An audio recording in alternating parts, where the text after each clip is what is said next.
Video কলে আলবি, সেই মুহূর্তে চরম সিদ্ধান্ত, ইকরার রহস্যে ঘেরা মৃত্যু। আলবির মা আবার দিলে দিলে আমার মেয়েকে ক্ষয় করেছে। ভিডিও কলে কথা বলছিলেন আলবির সঙ্গে, হঠাৎ করেই বদলে যায় পরিস্থিতি। আর কিছু বুঝে ওঠার আগেই ঘটে যায় মর্মান্তিক ঘটনা। ইকরার এমন সিদ্ধান্তে স্তব্ধ পরিবার, হতবাক এলাকাবাসী। ইকরা অনেক স্ট্রং একটা মানুষ, আমি ওকে চিনি আজকে অনেক বছর। ও ও ও আমার বেস্ট ফ্রেন্ড, আমরা বেস্ট ফ্রেন্ড। ও কখনো এগুলা করার কথা না। তো আমি সবার আগে এসে দেখছি লাশটা, এরপর পুলিশও এসে আমার কাছ থেকে নিল স্টেটমেন্ট। ঘটনাটি ঘটে গতকাল রাতের দিকে। পরিবারের দাবি, ইকরা তার পরিচিত আলবির সঙ্গে ভিডিও কলে ছিলেন। কথোপকথনের মাঝেই আচরণের অস্বাভাবিকতা টের পান আলবি।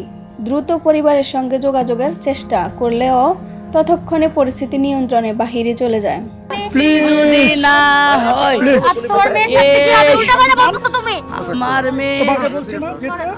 আমি এর বিচার চাই, আমি এর সুষ্ঠু বিচার চাই। আলবি কেন আরেকটা মেয়ে নিয়ে আমার মেয়ের সামনে স্ট্যাটাস দিছে নেপাল থেকে। স্থানীয় সূত্রে জানা যায়, ইকরা কিছুদিন ধরে মানসিক চাপে ছিলেন। তবে কি সে চাপ পারিবারিক নাকি ব্যক্তিগত কোনো কারণ তা এখনো স্পষ্ট নয়। আইন শৃঙ্খলা বাহিনী ঘটনার সব দিক তদন্ত করছে। আমারটা আগে, ঠিক আছে, আমি দরকার পড়লে 10 জনকে মেরে পেরোয় আসবো সমস্যা থেকে। ও এরকম। পুলিশ জানিয়েছে এটি আত্মহত্যা কিনা নাকি অন্য কোনো কারণ রয়েছে তা নিশ্চিত হতে তদন্ত চলছে।